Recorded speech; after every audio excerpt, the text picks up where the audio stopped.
Hey everyone, I'm continuing my immigrant experience talks and hoping that other women will benefit from it.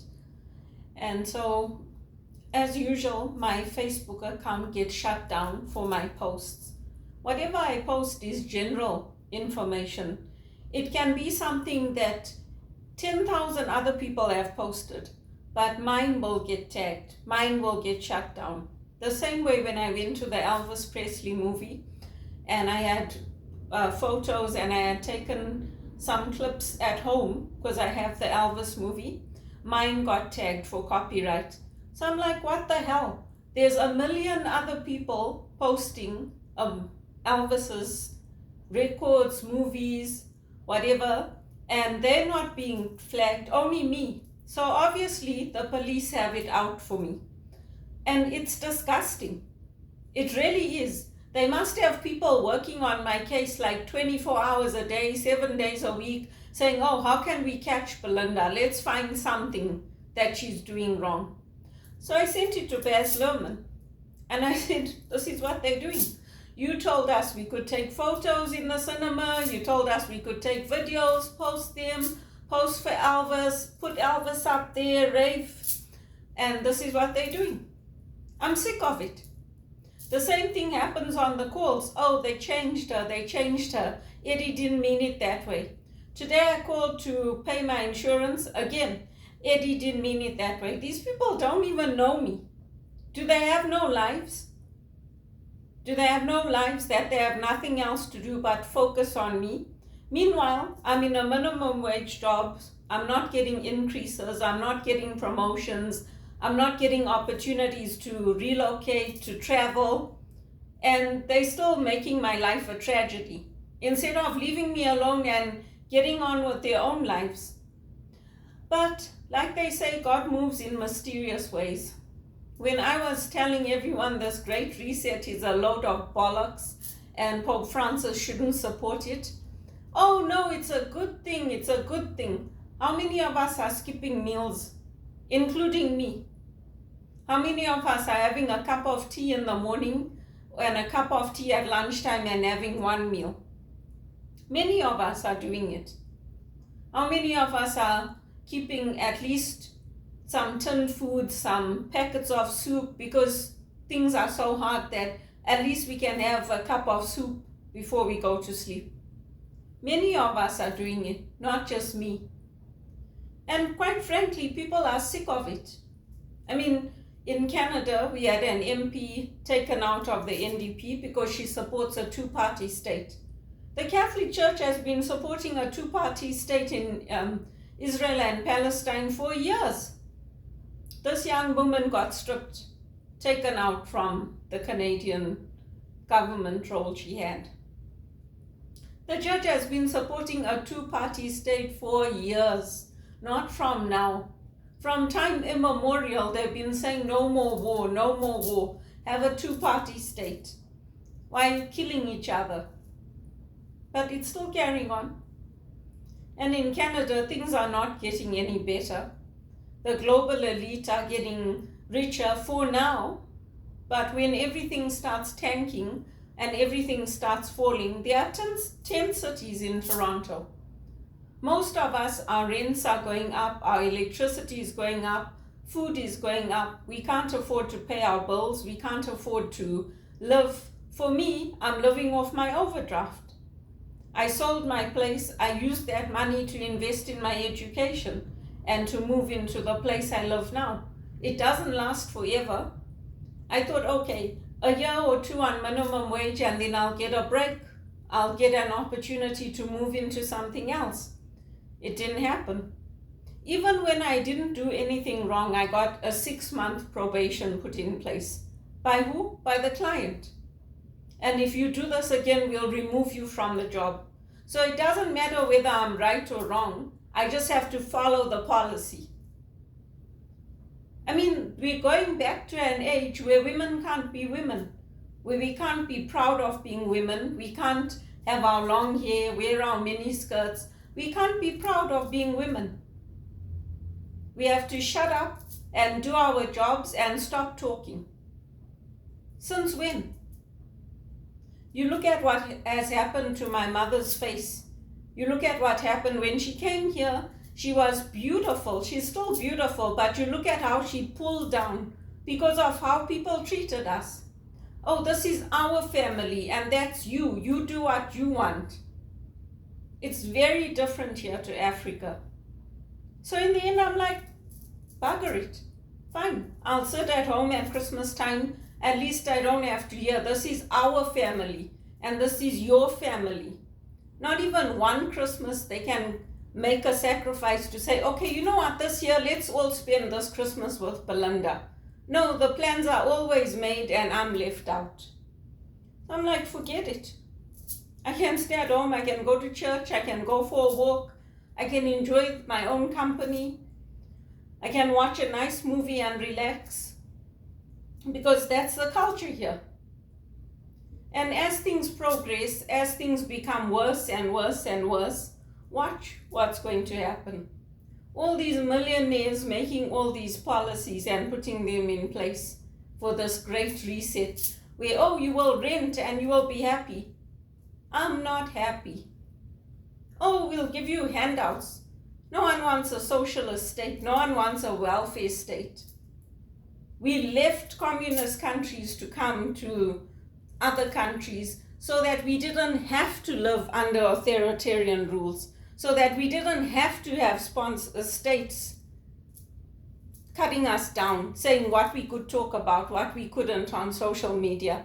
And I'm not vulgar like some people. Some people are so vulgar, they post all kinds of things, they go around half naked. The government doesn't take that down. No, they're taking down my posts about generational history, about things that happened in the past. Just like they want to take away the posts about the Holocaust and say, oh no, it didn't happen. Yes, it did happen. That's like saying the massacres in Zimbabwe didn't happen. Yes, they did happen. They happened, but it's too painful for you, so you don't want us to talk about it. You don't want us to use our voices. You don't want us to remember it. You don't want us to say Elvis stood up to racism. You don't want us to say we're women and we deserve to be treated with respect. You don't want us to say this is not how we do things where we come from. You don't want us to say that polygamy is wrong. You don't want us to say that societies that have flourished have been based on Christian values. You don't want us to say that women have rights and that somebody shouldn't just be able to go and say, I'm filing a divorce, and the other party has to accept it. You don't want us to say all that, so you're changing all the rules. The church is becoming a toothless bulldog. If they can't push back now, and if they can't stand up to it now, they stood up to it for May. But it didn't go far enough. Justin Trudeau still pushed it through. And people who don't have an income, people who don't have savings like me, people who don't have anyone to fall back on, what's going to happen to us? It doesn't matter our credentials, it doesn't matter our education. If we don't get those opportunities for home ownership, to come out, to travel, to have a better life, what's going to happen to us? The same way they can doctor evidence, they can doctor evidence about anyone. I was sitting at Roosevelt Gardens that year, before I sold my place in 2018, and before my eyes, my computer got erased. Before my eyes, it happened. I called Norton Security. Oh, we don't know what happened. So I thought I left all this behind in Zimbabwe, but it's happening here, in Canada. No one's saying Israelis and Jews should not be allowed to live in peace. Yes, they should. But don't kill us and don't maim us and don't hurt us because we are a different color skin. We lived that in Zimbabwe. We lived that in the apartheid years. And we're sick of it. I'm sick of it.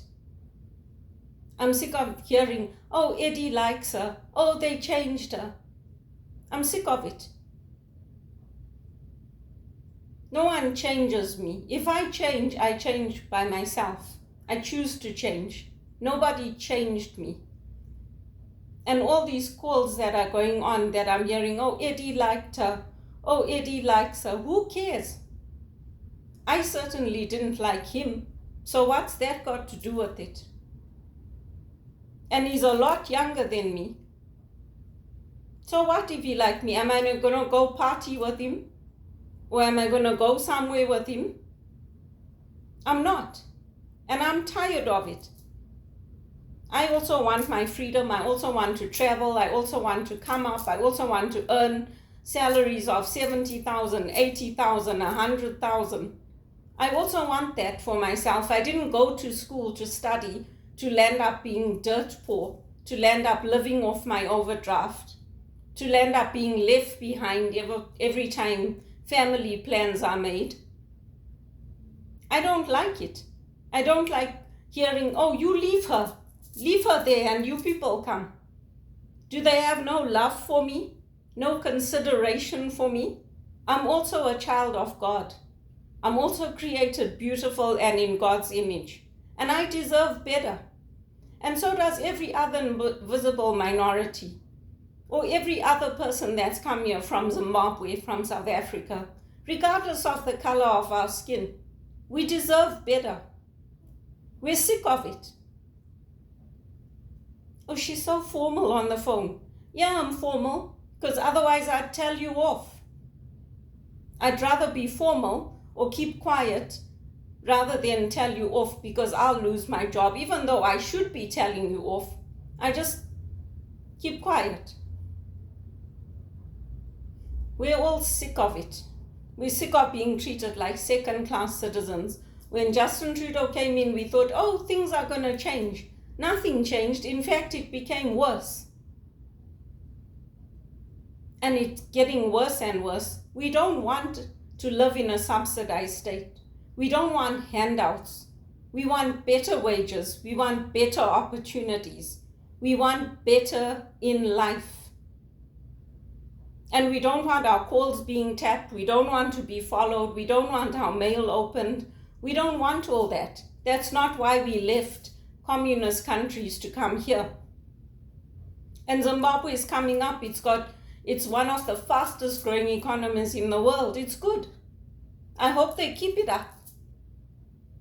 Because it's painful when you're sitting on the other side of the world and you're fighting for funding for treatable diseases. You're fighting for things like treat malaria, TB, AIDS, when the drugs are freely available here.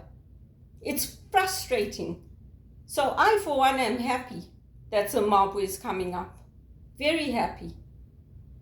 And if I could choose now that Queen Elizabeth is gone, I would say, break away from the royalty.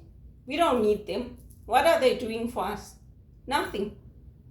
I'm Rhodesian. Don't forget that. I might have been a little girl, but I grew up in the Rhodesian War.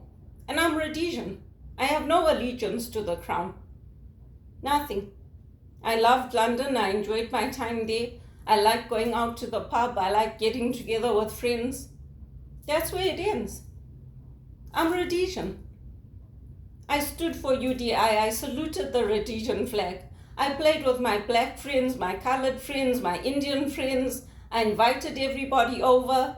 I was one of the first to be invited to a white person's house. And I went. So respect us as immigrants. If you want to speak to somebody in the United States, hang up. Don't call us and then give us grief for nothing.